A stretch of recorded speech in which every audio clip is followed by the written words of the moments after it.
लेकिन उन्होंने सिंगिंग से अपना करियर स्टार्ट किया और फिर आहिस्ता आहिस्ता सोशल एक्टिविस्ट भी रहे हैं। आपने देखा है बहुत ज्यादा उन्होंने फलाई काम किए हैं, लेकिन अब जो वो सियासत में आ गए हैं और उन्होंने अपनी एक पार्टी बनाई है, उसके बारे में भी हम उनसे बात करेंगे।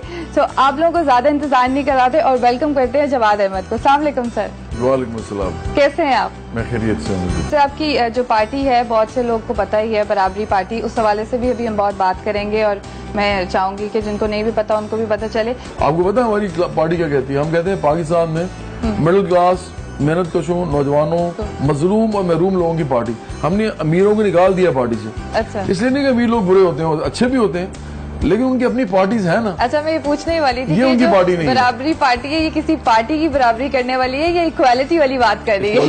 हम we stand for human equality. हम समझते हैं कि इक्वालिटी का मतलब क्या है। देखो, आप और मैं बिल्कुल बराबर कैसे हो सकते हैं? आप लड़की हो, मैं लड़का हूँ। आप का हाइट और है, मेरी हाइट और है। आपकी आंखें का रंग और है, मेरी आंखों का रंग।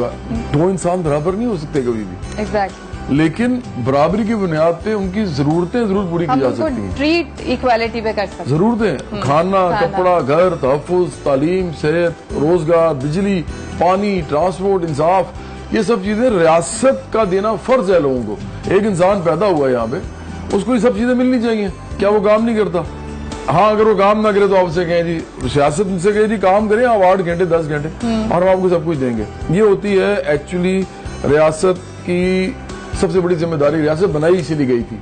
इससे पहले तो इंसान जंगलों में रहता था, एक दूसरे को मारते थे लोग, जिसके पास जान होती थी वो कबीले का सरदार होता था। अब ये रियासतें बनाई गई ताकि तमाम लोगों की जरूरियात, उनकी ख्वाहिशात और उनके राइट्स, उनके हकूक, वो उनको दिए जा सके।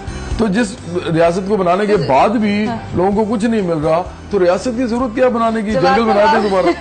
आपने जो बातें की हैं, रोटी, कपड़ा, मकान, इतनी ज्यादा चीजें और इतनी मैं कहूंगी बड़े हैवी वर्ड्स हैं, उतनी हैवी बहुत ज्यादा रिस्पॉन्सिबिलिटी भी है। तो कितनी अभी मुश्किलात अभी तक आ रही हैं आपको पार्टी में? मंशूरी आपका जो है वो ये है, तो ये तो बहुत मुश्किल चीजें नहीं है आजकल प्रोवाइड करना। नहीं, अब प्रोवाइड करना बड़ा आसान है। अगर सबसे पहले एक काम करना पड़ेगा जो ये पार्टियां नहीं कर सकती, इनको अक्रॉस द बोर्ड एहतसाब करना पड़ेगा। अच्छा, एहतसाब किन का होगा? तमाम सरमायादार, जागीरदार, लैंड माफिया का एहतसाब होगा। अब ये वो लोग हैं जो हर पार्टी में बैठे हुए हैं। सियासत के अंदर इंसान को और तरह की मेहनत करनी पड़ती है, उसमें कुर्बानी देनी पड़ती है आपको। आप सबसे पहली बात तो ये कि जो हम बात कर रहे हैं ना फातिमा, ये बात तो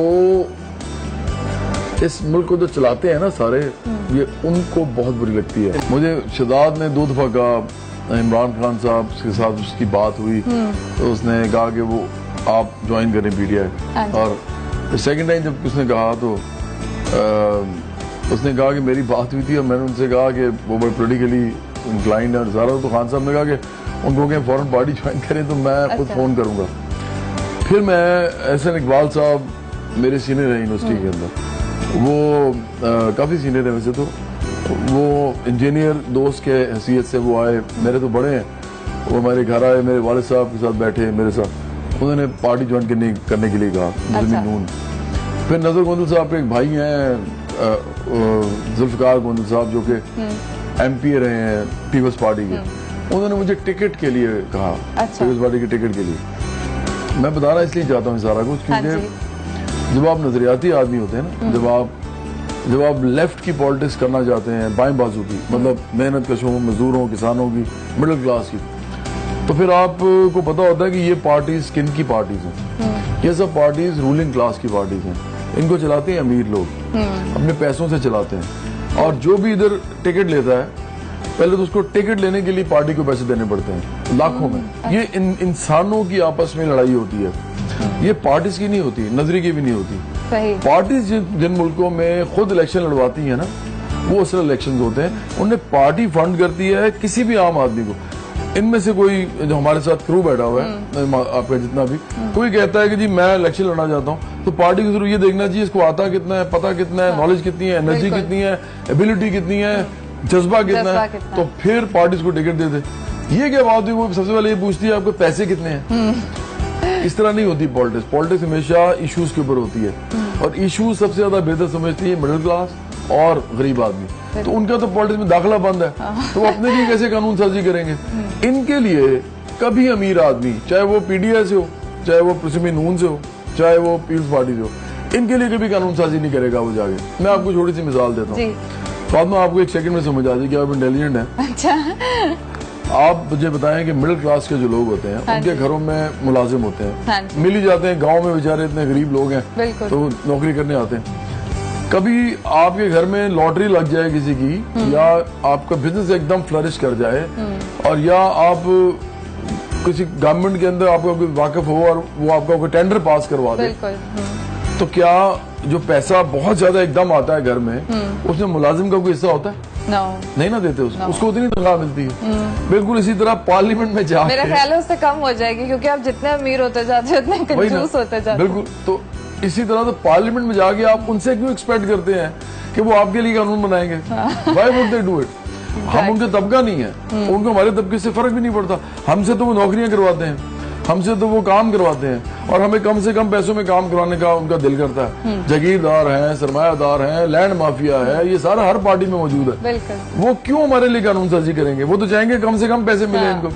तो इसलिए देखें, इस कौम को जब तक ये समझ नहीं आएगी, इस मुल्क को एक वर्किंग क्लास और मिडिल क्लास पार्टी की जरूरत है कि ये जो हम टोटल सियासत जो कर रहे हैं ना, हमारी पार्टी जो कर रही है, ये हम तो खैर कुछ भी नहीं है, लेकिन ये तो नबियों ने भी की है, इक्वालिटी की, मुसावात की, और फिर वलियों ने भी की है, और फिर बड़े बड़े जो मुस्लिम हैं, बड़े बड़े जो रिवोल्यूशनरी लीडर्स हुए हैं, उन्होंने किया। हम तो बहुत छोटे लोग हैं उनके मुकाबले में, लेकिन करना यही चाहिए, इसके अलावा कोई तरीका है नहीं तो दुनिया में अमन लाने का। सही कह रहे हैं। लोगों को ऑलरेडी आजकल सोशल मीडिया की वजह से इतनी अवेयरनेस है, इतना एक्सपोजर है उन्हें घर बैठे बैठे, लेकिन फिर भी पॉलिटिकल टर्म से देखा जाए तो उन्हें किस तरह से अवेयरनेस दिलानी होगी, बताना होगा कि उन्हें अपने हकूक के लिए खुद ही स्ट्रगल करना है, किसी भी पार्टी पे रिलाई नहीं करें।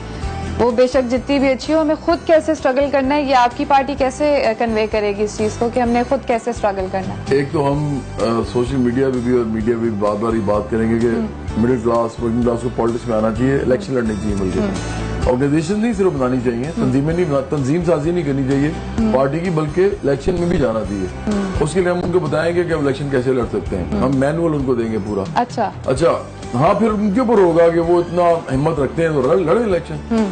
दूसरी बात ये कि हम मैं पहली दफा न्यूज ब्रेक कर रहा हूँ आपके प्रोग्राम में, मेरा दिल नहीं था, मतलब जहन में नहीं था, लेकिन मेरा दिल कर रहा है कि मुझे बड़ा अच्छा प्रोग्राम लगा ये।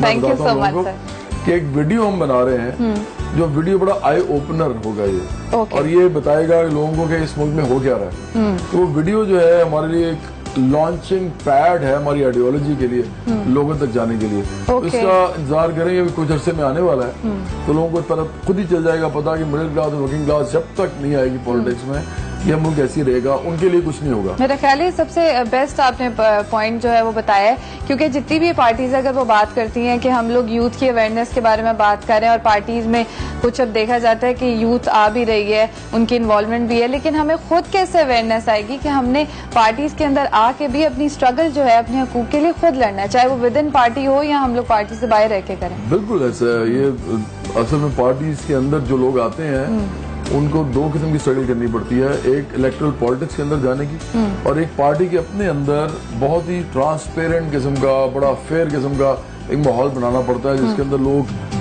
जो जिसकी एबिलिटी हो उसके हवाले से वो लीडरशिप में आगे जा सके। जितनी मेहनत वो करेगा, जितना उसका जज्बा होगा, जितना उसकी एबिलिटी होगी, ये उस पर डिपेंड करेगा। और मेरा ख्याल है कि यही क्राइटेरिया होना चाहिए लीडर्स का, लीडरशिप का, और लोगों का एक दूसरे से आगे बढ़ने का।